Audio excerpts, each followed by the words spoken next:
Isang maaraw na araw, nakaupo si Jesus malapit sa lawa, at isang malaking grupo ng mga tao ang nagtipon para makinig sa kanya. Kaya, nagsimula siyang magturo sa kanila gamit ang isang kuwento, isang talinghaga, para tulungan silang maunawaan ang katotohanan ng Diyos.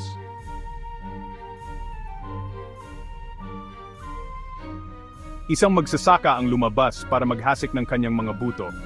Habang nagkakalat siya ng mga buto, nahulog ang mga ito sa iba't ibang uri ng lupa. Ang bawat uri ng lupa ay nagpabago sa nangyari sa buto.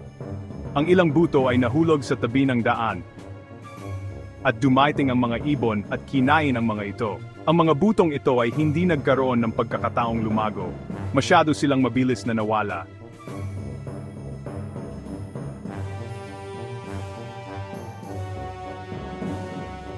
Ang ilan ay nahulog sa batuhan.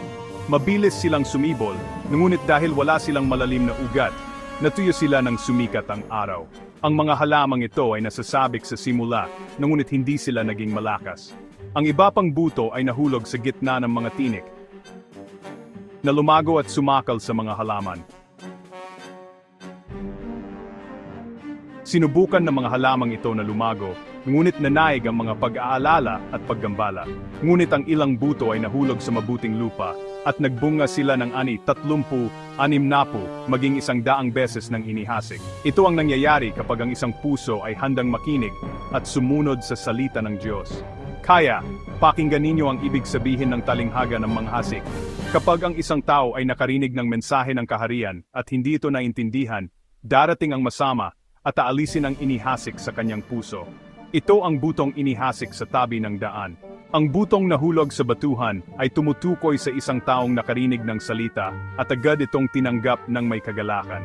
Ngunit dahil wala silang ugat, sila ay nagtatagal lamang ng maikling panahon. Kapag dumating ang kapighatian o pag-uusig dahil sa salita, mabilis silang bumabagsak. Ang butong nahulog sa gitna ng mga tinik ay tumutukoy sa isang taong nakarinig ng salita. Ngunit ang mga pag-aalala sa buhay na ito at ang daya ng kayamanan ay sumasakal sa salita, kaya ito ay nagiging baog. Ngunit ang butong nahulog sa mabuting lupa ay tumutukoy sa isang taong nakarinig ng salita at naintindihan ito. Ito ang nagbubunga ng ani, nagbibigay ng 100, 60 o 30 beses ng inihasik. Ang talinghaga ng mga hasik ay nagpapaalala sa atin na panatilihing ang ating mga puso ay tulad ng mabuting lupa, handang makinig sa Diyos. Kapag pinapansin natin si Jesus, pinag-iisipan ang kanyang mga salita at ginagawa ang ating makakaya para sundin siya, tayo ay lumalakas sa ating pananampalataya. Ang buhay ay maaring magkaroon ng mga paggambala at pag-aalala, ngunit kapag nananatili tayong malapit sa Diyos, tinutulungan niya tayong palaguin ang mabubuting bagay sa atin, tulad ng kabaitan, pasensya at pag-ibig. Kapag bukas ang ating mga puso sa Kanya, maari tayong maging pagpapala sa iba, araw-araw. Manalangin tayo. Panginoon, gawin mong ang aming mga puso ay maging tulad ng mabuting lupa. Tulungan mo kaming makinig sa iyong salita, lumago sa pananampalataya, at mamuhay sa paraang nagbibigay luwalhati sa iyo. Amen.